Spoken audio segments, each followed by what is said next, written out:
Pomeriggio grigio qui al Garilli, dove il Piacenza non vince esattamente da 2 mesi, 7 turni senza successi complessivamente per la squadra emiliana, penultima in classifica. L'avversario odierno mette realmente paura. Il Varese infatti, oltre ad essere l'autentica rivelazione del campionato, è reduce da 4 vittorie di fila. Un'occhiata alle formazioni: Armando Madonna, tecnico del Piacenza, è costretto a schierare un 11 di emergenza. Queste allora le sue scelte, mentre comincia proprio adesso il minuto di raccoglimento per ricordare Enzo Bearzot e il militare morto in Afghanistan. Le formazioni, dicevamo: Cassano in porta per quanto riguarda il Piacenza, Avogadri, Bini, Zammuto e Anaclerio in difesa, Marchi, Cofi e Bianchi a centrocampo, Guzman e il trequartista Cacia e Graffiedi i 2 attaccanti. Così invece il Varese guidato da Giuseppe Sandino, il brasiliano Zappino tra i pali, Pisano, Pesoli, Dos Santos e Pugliese in difesa, 4 uomini anche a centrocampo, Tripoli, Corti, Buzzecoli e Carrozza, e Bagua e Nadarevic sono i 2 attaccanti. Dirige Riccardo Tozzi di Ostia, 47esimo gettone in Serie B. Studio 26 minuti di gioco. Attenzione, il vantaggio del Piacenza al 28esimo minuto con Cacia. Piacenza 1, Varese 0. A te la linea. Siena 1, Albino Leffe 0 al 34esimo, linea Piacenza.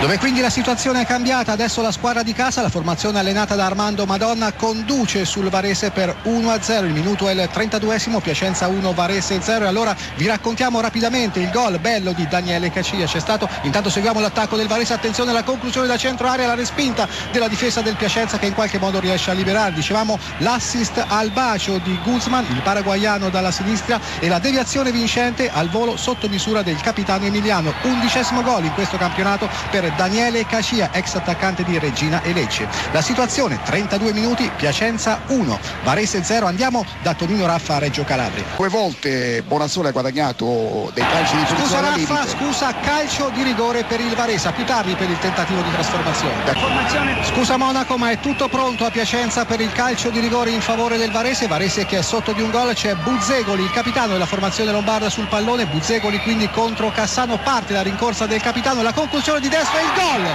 Dunque il pareggio del Varese. La situazione dunque cambia. 34 minuti, Piacenza 1, Varese 1. Ancora linea te, Antonio Monaco. 38esimo, Piacenza.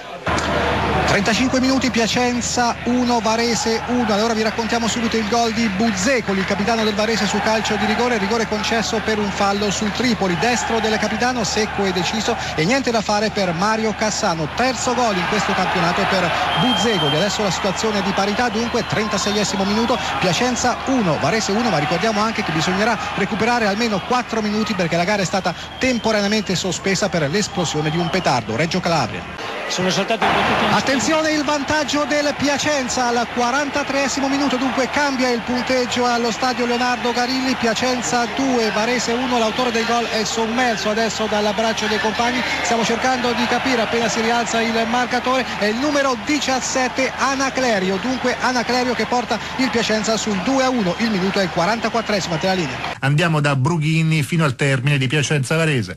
E sarà sicuramente un finale scoppiettante perché siamo nel secondo dei 3 minuti di recupero concessi dal direttore di gara Riccardo Tozzi della sezione di Ostia Lido. Piacenza 2, Varese 1, in virtù del raddoppio della formazione di casa avvenuto pochi istanti fa con il difensore esterno Anaclerio che ha superato da pochi passi il portiere brasiliano del Varese Zappino. Adesso c'è però la formazione ospite che usufruisce di un calcio di punizione da posizione davvero molto invitante. Siamo all'altezza dei 18 metri, spostati leggermente sulla corsia di destra. Sarà sicuramente Ebagua a calciare direttamente in porta di sinistro. Tutto è pronto, l'arbitro ha qualche difficoltà nel far rispettare la distanza regolamentare della barriera, 9,15 metri. Adesso tutto è pronto per il fischio. Ecco la conclusione di sinistro di Ebagua, il tiro abbastanza debole perché è smorzato dalla barriera del Piacenza che finisce direttamente tra le braccia di Mario Cassano che era stato superato nel primo tempo dal rigore calciato da Daniele Buzzecoli del Varese. Ricordiamo anche che il Varese è in 10 dalla mezz'ora del secondo tempo per l'espulsione per doppia ammonizione proprio dell'autore del gol, del capitano Daniele Buzzecoli. Adesso c'è il Piacenza in attacco che manovra sulla propria tre quarti con Bianchi però si fa rubare palla dal Varese che adesso contrattacca con Pugliese. Siamo sulla corsia di sinistra, 48esimo minuto, 30 secondi al termine. Piacenza 2, Varese 1. Ecco, attenzione all'attacco del Varese, fermato però molto bene al limite dell'area di rigore da Zammuto che adesso viene messo giù e c'è il calcio di punizione in favore del Piacenza. Dunque esattamente mancano 15 secondi al termine di questa partita che, lo ricordiamo ancora a beneficio dei nostri radioascoltatori, è stata sospesa nel primo tempo per 4 minuti per l'esplosione di un petardo nel settore che ospita i sostenitori del Varese sprovvisti della tessera del tifoso. Adesso il gioco è fermo perché ci sarà un rinvio lungo con i piedi del portiere del Piacenza Mario Cassano. Il cronometro segna 48 minuti e 10 secondi, dunque sicuramente al calcio del portiere il direttore di gara dichiarerà la fine di questa partita. Così è infatti, dunque il Piacenza batte il Varese per 2-1, Varese che non perdeva da ben 12 turni. Rapidamente vi ricordo soltanto i marcatori: Cascia nel primo tempo, quindi Buzzegoli su calcio di rigore, gol vincente di Michele Anaclerio al 44esimo del secondo tempo. A te la linea, Filippo Corsi.